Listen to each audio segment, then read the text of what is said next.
हा एकच पदार्थ खावा आणि एक नव्हे तर अनेक रोग टाळा. त्यातल्या त्यात हृदय विकाराचा झटका किंवा वजन वाढ, जी अमर्याद वजन वाढ होती लोकांची, सकाळी सकाळी धावपळ करून सुद्धा, व्यायाम करून सुद्धा ही वजन वाढ कमी होत नाही. आणि शरीरातील प्रथिनांचा पुरवठा, त्यातल्या त्यात माझ्या वारकरी जनांच्या शरीरात जेवढी प्रथिने पाहिजेत तेवढ्या प्रथिनांचा पुरवठा होण्यासाठी फक्त हा एकच सांगतोय तेवढा पदार्थ व्यवस्थितरित्या खावा.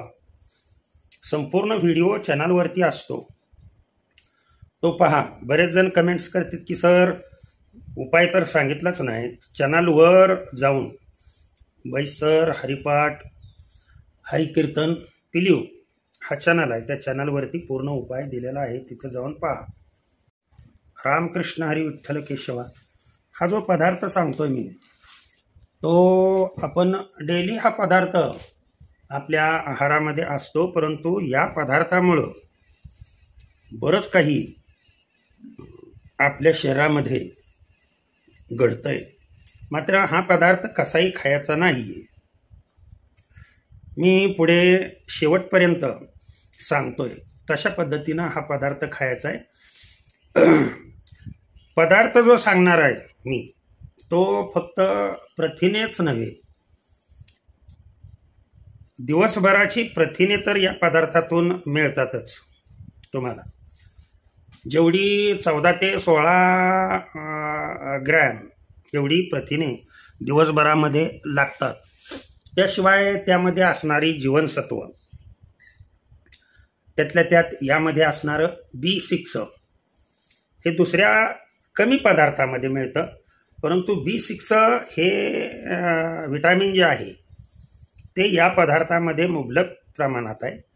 शिवाय सर्व प्रकारची जीवनसत्व तर सांगितलं, सर्व प्रकारची खनिज जवळजवळ या पदार्थामध्ये असतं. कारण हा पदार्थच वाढतो.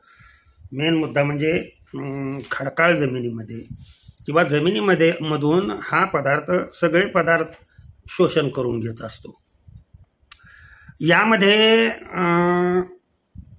आमचे वारकरी जे समाजातील लोक आहेत किंवा जे शाकाहारी लोक आहेत, लक्षात ठेवा, हे लोक ठराविक पदार्थ खात नाहीत आणि त्या पदार्थाची उणीव, हा पदार्थ जर तुम्ही खाल्ला तर तुमची हाडं मजबूत होणार, दुसरं म्हणजे स्नायू मजबूत होणार आणि तिसरं म्हणजे तुमची शक्ती वाढणार, पण वजन कमी होणार.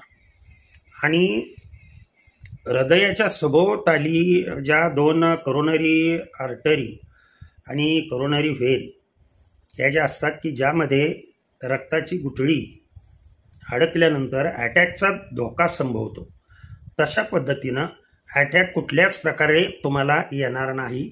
पदार्थ आहे साधा सोपा पदार्थ आहे. हा पदार्थ जो सांगतोय मी, जे बोलतोय ते मुगाच्या डाळीबद्दल बोलतोय, लक्षात ठेवा. आता किती खायचे दिवसभरात, मुगाची डाळ किती खायचे आणि कशी खायची, यामध्ये घटक कुठले कुठले असतात ते तर मी सांगितलंच. साधारण 1 कप डाळ दिवसभरासाठी, 1 कप मुगाची डाळ, यामध्ये जवळजवळ आपल्या शरीराला आवश्यक असणारे 14 ते 16 ग्रॅमपर्यंत प्रोटीन असतात, म्हणजे प्रथिने असतात. हे प्रथिने शाकाहारी व्यक्तीला या पदार्थातून चांगल्या प्रकारे मिळतात. इतर डाळीमधूनही मिळतात, परंतु त्याचे साईड इफेक्ट्स आहेत. म्हणून ही मुगाची डाळ काय करायचं,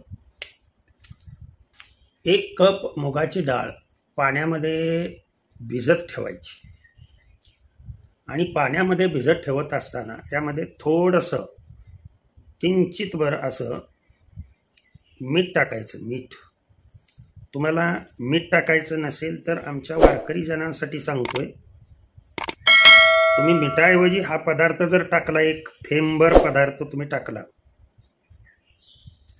मी पाठीमागं रस सांगितलाय बघा, अमृत रस म्हणतात त्याला, भीमसेनी कापूर किंवा ओवा अर्क आणि पुदिना अर्क याचा एक थेंब जर या पाण्यामध्ये टाकला आणि हे जर काहीच टाकायचं नसेल तर तुळशीचा एक ड्रॉप, मिठाऐवजी तुळशीचा एक ड्रॉप जर त्याच्यामध्ये टाकला, लक्षात ठेवा या गोष्टी, तर तुम्हाला पूर्ण दिवसभर कधीही तुम्हाला थकवा जाणवणार नाही. दिवसभर तुम्ही फ्रेश राहाल. पायाचे गोळे दुखणे, गुडघे दुखणे वगैरे. बरं, हे वजन कमी करतं बरं का. जर तुम्ही रेग्युलरली, लक्षात ठेवा, हे जर प्राशन केलं तर तुम्हाला एक 4-5 महिन्यामध्ये तुमचं 5-7 किलो वजन कमी झालेलं दिसेल. यामध्ये पदार्थाच्या बाबतीत जर बोलायचं म्हटलं तर डाळीमध्ये मॅग्नेशियम आहे, भरपूर प्रमाणात फायबर्स आहेत.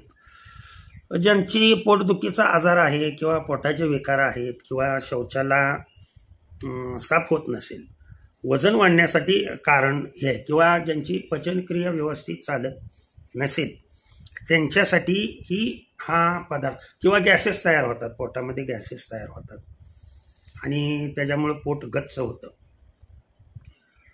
हे जे आजार आहेत त्या आजारातून मुक्तता मिळवण्यासाठी हा पदार्थ जो भिजत घातलेला पदार्थ आहे, हा लो कॅलरी पदार्थ आहे. प्रथिने भरपूर, परंतु याच्यामध्ये कॅलरी कमी प्रमाणात आहे. फॅट्स, शरीरातील फॅट्स नियंत्रित ठेवणे किंवा मर्यादेच्या पलीकडे वाढू न देणे, ज्यामुळे वजन आपोआप आणि प्रथिनांच्या गरजा भागवून, बरं का, लक्षात ठेवा, जे आपल्या शरीरासाठी आवश्यक आहेत अशी प्रथिने त्यांची गरज भागवून तुम्हाला जे जे टॉनिकमध्ये मिळतं, मग त्यामध्ये फॉलिक ॲसिड असेल किंवा मॅग्नेशियम असेल, पोटॅशियम असेल, या पोषक तत्वांचा समावेश या डाळीमध्ये असतो. आता आपली डाळ जर भिजली असेल तर तसेच याच्यामध्ये अँटीऑक्सिडंट असल्यामुळं रक्तदाब जो आहे, ज्यांना ब्लड प्रेशरचा त्रास आहे, त्यांच्यासाठी सुद्धा ही डाळ अतिशय उपयुक्त आहे. आता ही डाळ भिजल्यानंतर पुढं काय करायचं, तर थोडीशी पाणी त्यातून नितळून काढायचं पूर्णपणे, थोडीशी सुकत घालायची. तुम्ही आता एकदाच हे बनवून ठेवू शकता किलोभर डाळ, परंतु प्रयोग कसा पुढं करायचा तो पहा. ही डाळ फक्त कुठल्याही प्रकारचं तेल न टाकता तव्यावरती फक्त भाजून घ्यायची, उलटी पालटी करायची फक्त, की जेणेकरून बाजूला राहिलेलं जे पाणी आहे ते पाणी वाफेच्या स्वरूपामध्ये निघून जाईल. परंतु जो आपण तुळशी ड्रॉप टाकलेला आहे त्याचा अर्क लक्षात ठेवा, तो डाळ ज्या वेळेला भिजते त्यावेळेला तो त्याच्यामध्ये जातो. एखाद्याला वाटेल की तुळशी ड्रॉप नाही टाकला तर सर चालतोय, तुम्ही मीठही नाही टाकलं तरी चालतंय, तुळशी ड्रॉप ही नाही टाकला तरी चालतोय, फक्त तुम्हाला खात असताना तोंडाला चव येण्यासाठी हे पदार्थ मी सांगितले. 1-2-3 वेळा फक्त उलटी पालती करायची, फार बी भाजायचं नाही, तेलामध्ये तळायची आवश्यकता नाही याला. आणि ही उलटी पालती केलेली जी डाळ आहे ती थोडीशी अशी हवेत सुकत ठेवायची आणि आता बरणीमध्ये भरून ठेवायची. आणि 1 कप दररोज दिवसभरात जेव्हा जेव्हा तुम्हाला वाटतंय त्या वेळेला आपले 4-5 दाणे खायचे, किंवा सकाळी सकाळी नाश्त्याला जरी तुम्ही खाल्ली ही डाळ तरी सुद्धा चालू शकतंय. प्रयोग कोणाला आवडेल ना आवडेल तुमच्या मनाचा गुणधर्म आहे तो. आवडल्यास निश्चित चॅनलला सबस्क्राईब करा.